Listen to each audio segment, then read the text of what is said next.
Okay, so a rooted tree is a special case of a tree, which is a special case of a directed graph, which is a special case of a graph. We're going to learn about another thing in this segment, which is a special case of a rooted tree, and that is called a binary tree.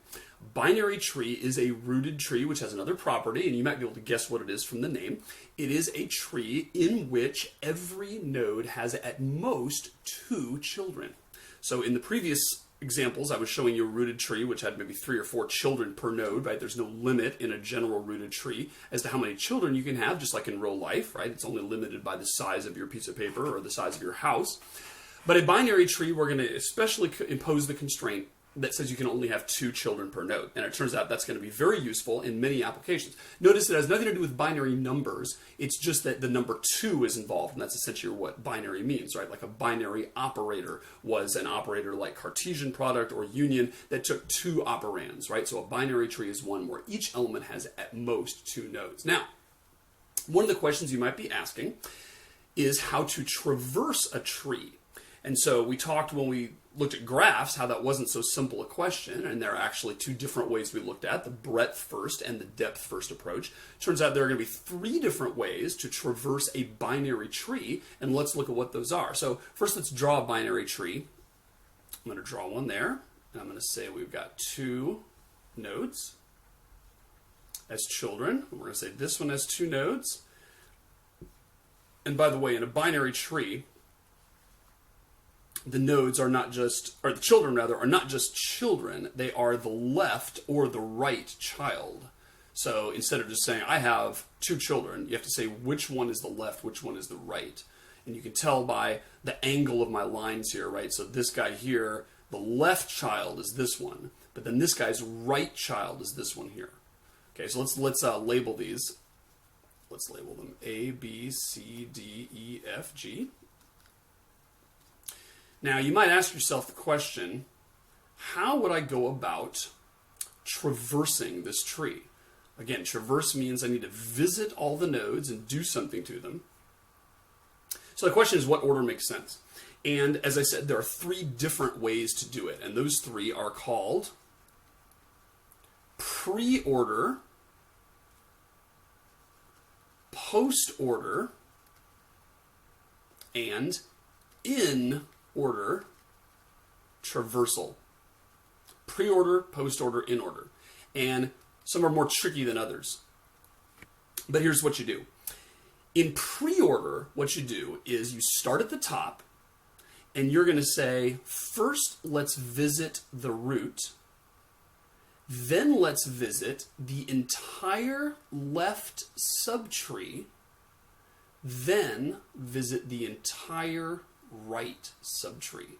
So this has a recursive feel to it, in that when I say treat the entire left subtree, what I mean is do the entire pre-order procedure to the left subtree, which could take a while, right? Because I have to deal with all the grandchildren and great-grandchildren and great-great-great-grandchildren of the root when I do that. All right, so let's look at this example. If I were to traverse this tree in order, here is the order in which I would visit the nodes. First, I'd visit A, because A is the root. Okay, it's easy. Now, the next one is B. And that's because I'm going to traverse the entire subtree, which is anchored at B, which remembers that whole thing right there. So what you sort of do is say, okay, I've treated A, and now I'm going to kind of remember I was doing that, but I'm going to devote most of my attention to sort of pretending like I'm starting over with the B tree. And the B tree says, well, B is the root. And now, remember where I was, but traverse the entire left subtree of B as though I was sort of starting over with the D tree. And so I'm going to get D. And then it says, okay, kind of remember where I was, but now let's traverse the entire left subtree of D, which of course is only one node, and therefore I'm going to visit H. Now most students do good to that point, but this is where it gets tricky. What we do now is we say, okay, I've done H. So now what was I doing? Ah, yes, I had just done D, which was the root of my little subtree here, and then I did the left, which was H. So I had just done steps 1 and 2 for the D subtree, and now I need to do the right subtree of D. Turns out there isn't one here because D doesn't have a right child, and so I'm going to go ahead and check that off. But now at this point we are done with the D subtree. And now we say, okay, what was I doing? Ah, yes, back a long time ago, I had done B, which was the root of the B tree. Then I moved to B's left subtree, which was the D tree, and I did that whole thing. So remember, the entire D subtree was like a subroutine. And now I have emerged from that, and now it is time to do the right child. The right child of who? The right child of B. Because B is the one that I just did the root for and then did B's left child. So now I'm going to do B's right child, which is the subtree anchored at E. So I'm going to do E, because that is the root of the E tree. And then I'm going to do E's left subtree, which is I. And I'm going to do I's left branch. What is I's left branch? It doesn't have one. Okay, great. Then let's move to I's right branch. And I's right branch is M. Now, at this point, I have to back all the way back up, all the way to A, right? Because from A's perspective, this is the root. This is the left subtree. Now I need to start A's right subtree. And so I'm going to treat the right subtree's root, which is C. Then I'm going to do C's left subtree, which begins with F. And then I'm going to do F's left subtree, though there isn't one. Now I'm going to do F's right subtree, which is J. Now I'm going to do J's left subtree, which is N. And now I'm going to do N's two children, which there aren't any. So now I'm going to go back up and do J's right subtree, and that's going to be O. And now I'm going to do O's two children, and there aren't any. So now I go all the way back up and finish up by doing G, which is C's right subtree. So from C's perspective, this is the root. This whole thing is the left subtree. And then the right subtree is going to be G, K, and L. So from the point of view of C, that is its root, left subtree, and right subtree. But from the point of view of A, this whole thing was the right subtree. So from A's perspective, this is the root, this is the left, and this is the right. Stare at that for a minute. That is what's called pre-order. And the way you can remember that is pre means do the root first. So we do the root first in pre-order traversal, and that is true of every node because every node is the root of its own subtree. That's the part that gets a little confusing. You sort of have to say, okay, I'm now going to descend into the left subtree. I'm going to remember where I was in the back of my mind, but now I'm going to devote my attention to treating the left subtree as if it were a tree in its own right, which of course it is. All right, post order, as you could probably guess, is the opposite. We're going to do the left tree, and then the right subtree, and then the root. So it's called post because I do the root last. Now, this one tends to be tricky to figure out because it feels like you keep postponing writing anything down. Think of it this way. We are going to start at the top with the root. Now, I'm not going to write down the letter A because I'm not going to visit A until I'm done with all of its descendants. I have to finish A's entire left subtree and A's entire right subtree before I'm in a position to visit A itself. So you can already sort of look ahead and know that A is going to end up being the last one that we visit, right? Because only after every single thing else in the tree has been visited am I going to deal with the root, and that's going to be last. Now, in case you're wondering, hopefully, no, it is not the case that post order is going to be reverse of pre-order. So we can't just say, oh, well, let's just look at pre-order and go backwards, and that's post-order. Nuh-uh, it doesn't work that way.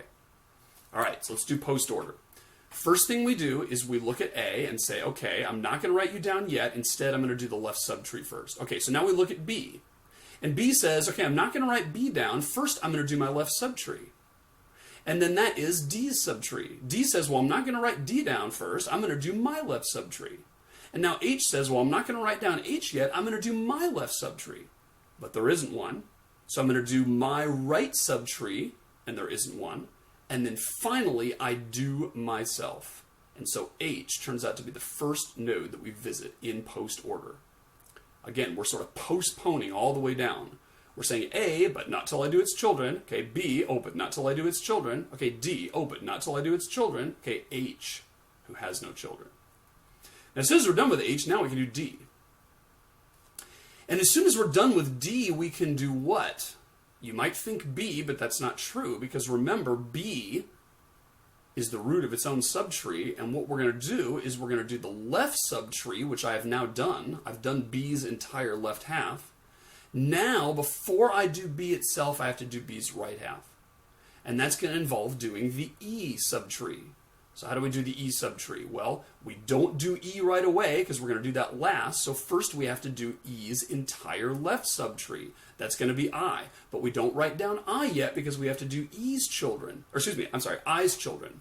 So I, we have to do his left subtree. Oh, but there isn't one. So now we're going to do I's right subtree, which is M. And since M's a leaf, he has no children to worry about. Ah, the life of the single.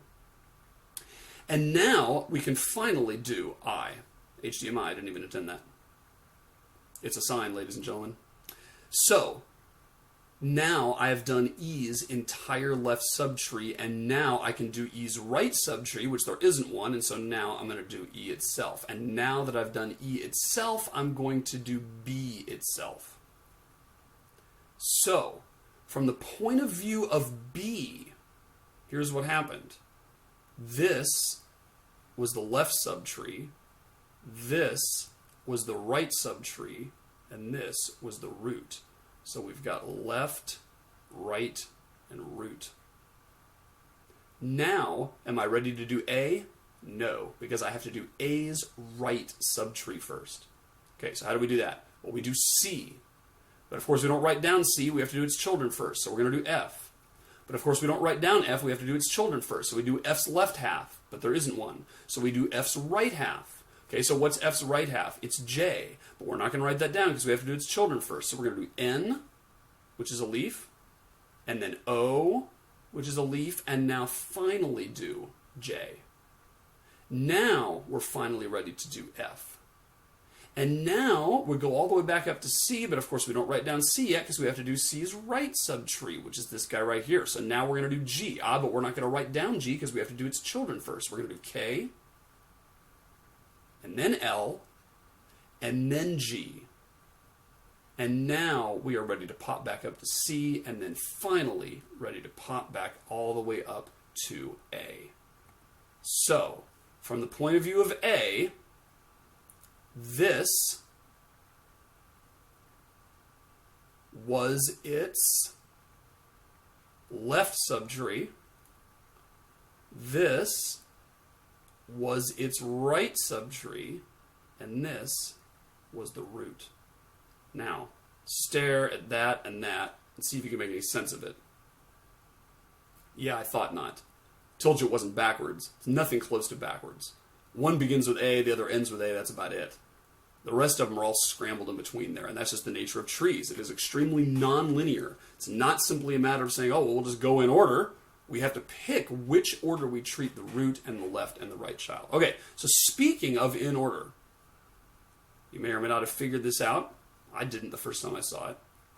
What we're going to do with in order is we're going to put the root in the middle. Seems like a weird thing to do, but there are applications. In fact, in the next segment, we'll learn a very, very important one. In-order traversal says, let's divvy up the children. First, we'll do the left child, then we'll do ourselves, and then we'll do the right child. Okay, so we're going to start with A. But of course, we're not going to write down A because we have to do its left child first, so we're going to go to B. But we're not going to write down B because we have to do its left child first, so we're going to go to D. Oh, but we're not going to write down D because we've got to do its left child first, so we're going to do H. H is a leaf, therefore we can go ahead and do it. And now we do D, and then we do D's right subtree, but there isn't one. So now we pop back up to B, and now unlike in post-order traversal, we are going to go ahead and do B, because B is the root, and we're going to do the root in the middle here. We did our whole left subtree. We did B's left subtree. Now we visit the root, which is B itself. Now we do the right subtree. And what does that look like? Well, we're going to do E, but we have to do E's left subtree first, so we're going to do I. Now this is tricky. Watch this on I. I says I have to do my left subtree first, but I don't have one. Now I'm going to do I itself, and so we have I, and now we're going to do M.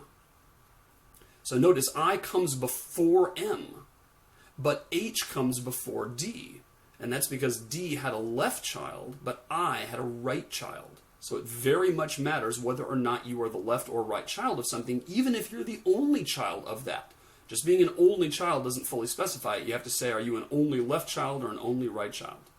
Okay, so now we've done H, D, B, I, and M. Now we're ready to do E, and then E's right subtree, but there isn't one. So now we pop all the way back up and we do A. So notice that from A's perspective, this whole thing was the left subtree.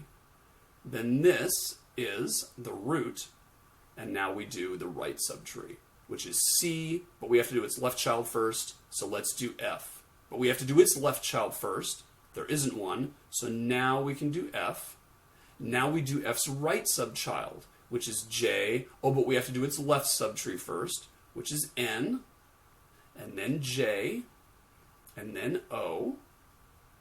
Now we pop all the way back up to C, and now we do C's right subtree, which is G. Oh, but we have to do its left subtree first, so it's K, then G, then L, and that is the end of the story. This whole thing here was the right subtree. So you can see that, A's left subtree up here comprise the same nodes as its right subtree down here. That's comforting. That's something we can count on. And notice that its left subtree here comprise the same thing as its left subtree here. And of course its root is the same as the root. But of course everything's scrambled up in between there because of course we're treating each one of the elements as its own tree and doing the whole shuffle as we go through there. So that's pre-order, post-order, and in-order. You will see all three used in applications. They all have to do with basically whether or not you deal with the children or whether you deal with the parent first. Think about searching your hard drive for something, right? You say, oh, I lost some file. You type in some text that you know is in that file. Start searching your hard drive. Well, it could use any of these traversal processes. Probably what it does, to be honest, is pre-order. It says, well, let's start at the root of the drive and see if the text is in there. And, regardless of that, because we want to find all the matches, we're going to explore the left and the right branch. And, of course, a hard disk doesn't necessarily just have two folders in each one, so it's not a binary tree, it's a general tree. But still, the same sort of recursive property of treat the root, then treat the children, treat each child as its own root, then its children, etc., is a pre-order traversal. Or if you did it the other way, it'd be post-order. And there is no such thing as in-order traversal unless it's a binary tree, right? Because the in-order traversal, rather, depends on the fact that there is a left child and a right child, and the root comes in between the two, right? All right, so that's binary trees. Now, one interesting thing to think about for binary trees, and this is crucial to almost every algorithm out there, it seems. This is just one of the most important things to understand about all of computer science data structures is what I'm going to talk about right now, and that is the relationship between the height of a tree and the number of nodes in it. Now, let me give a couple definitions to kind of make this more precise. If I have a tree here, let's go ahead and draw a binary tree. And I'll just put those nodes on it right there for now. There are three different terms I'm going to use here. And the literature isn't totally consistent on these, but I'm going to give you my definition. So a binary tree can be full, and or it can be complete, and or it can be perfect.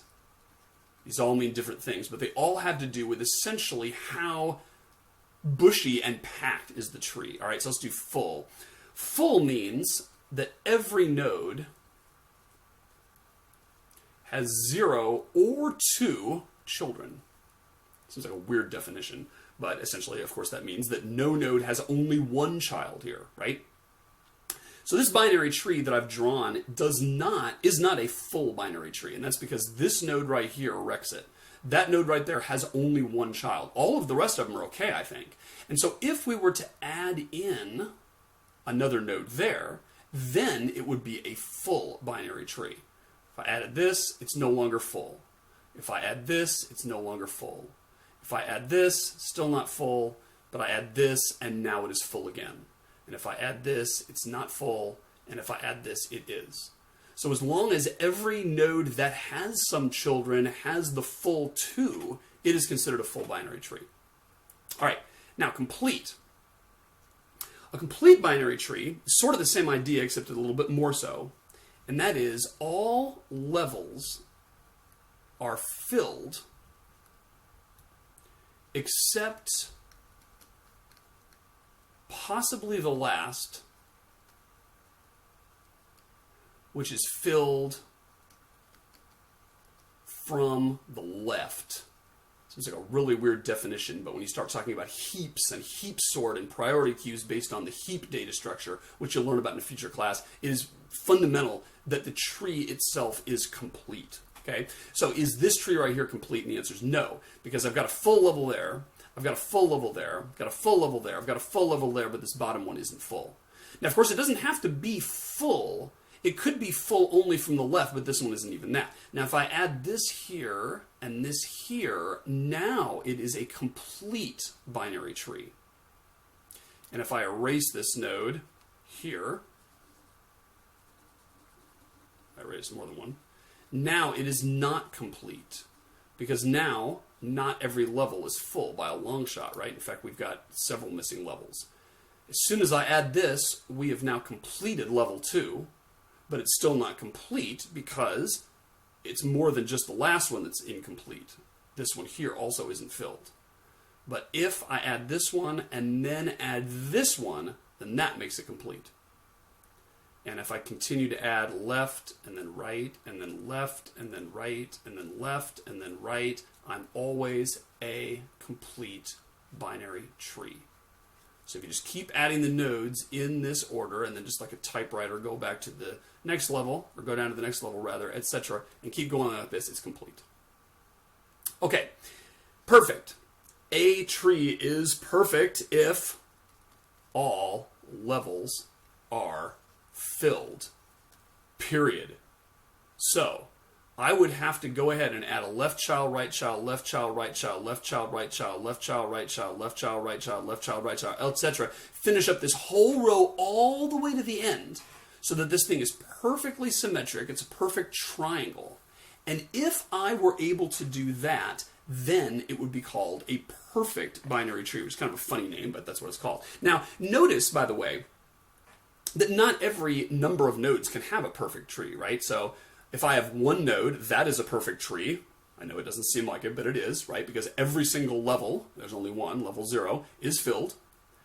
Now, I can have a perfect binary tree with 3 nodes, but I can't have one with 2 nodes. I can have one with 4 nodes. I'm sorry, not with 4 nodes, nor 5, nor 6, but I can have one with 7. And I can have one not with 8 or 9, not with 10 or 11, not with 12 or 13, not with 14, but with 15.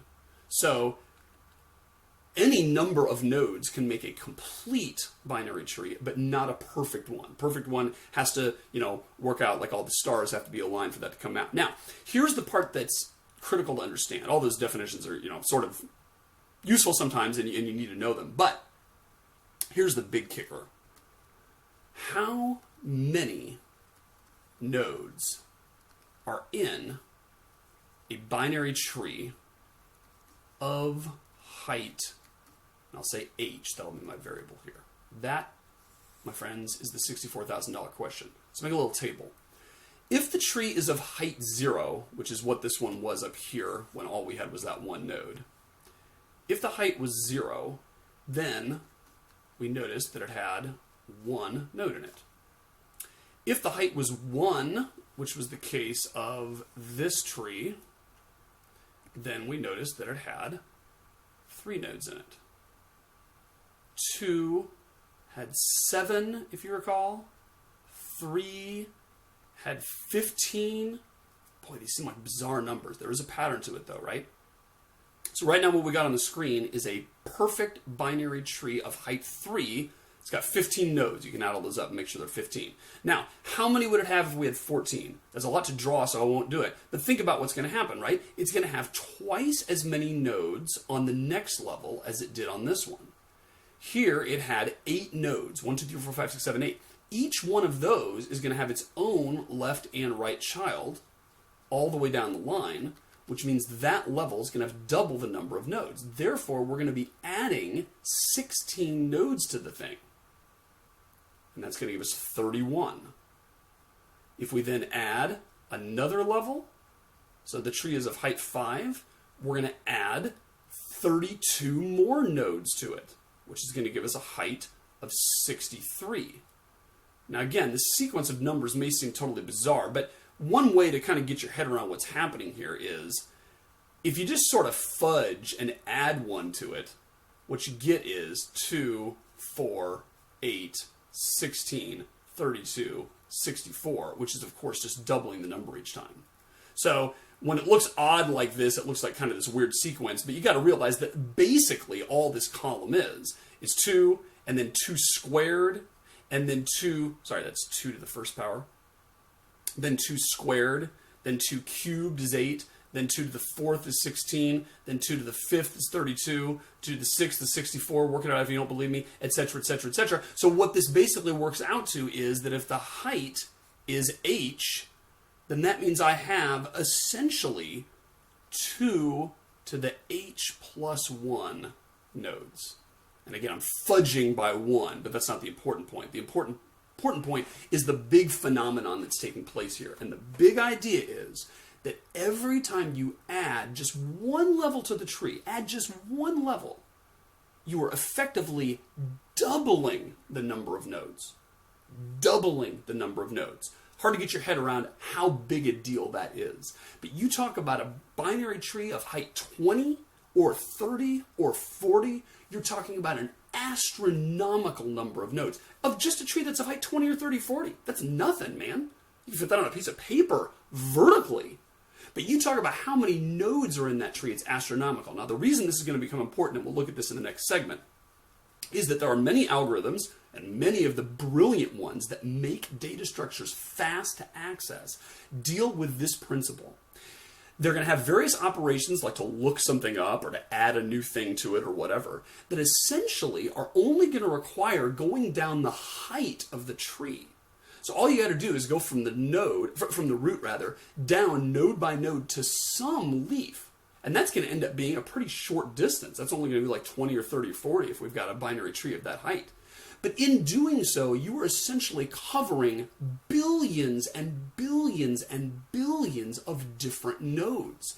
And if you organize it properly, as a heap does for a certain application, or as a binary search tree does in the next segment for a certain application, the performance gains you can get out of this thing are astronomical, because literally it is exponential growth in the number of nodes. If you've forgotten your exponents here, right? So the number of nodes, we'll say that's n, right?